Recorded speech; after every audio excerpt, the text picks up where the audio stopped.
ដីបងប្អូនអរគ្នាបរិយាកាសនៅស្រុកស្រែមានតំណែងទេនៅតែជាការតូចដាំអីស្រោចដំណាំមានអីបងប្អូនស្រឡះមុខស្លាមុខស្លាមាត់ថេងហ្មងបងប្អូនបាទមកស្ដាប់សលេងសัตว์ចាប់យំបាក់សីយំមានរំសាស្ត្រស្រ័យមានខ្យល់អាកាសបរិសុទ្ធធម្មជាតិយ៉ាងបងប្អូន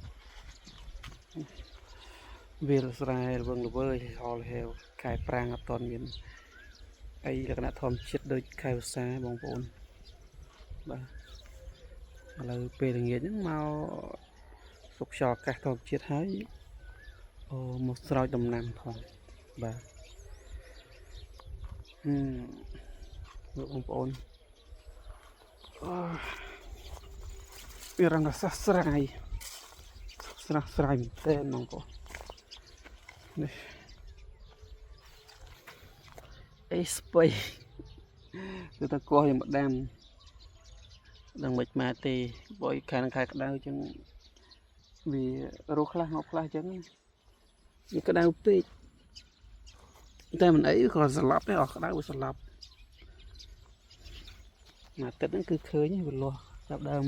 បាច់គុំជួយ Subscribe ម្នាក់មួយផងបងប្អូន Channel ថ្មីចេះតែដាក់វីដេអូអត់ original សកម្មភាពយើងធ្វើអី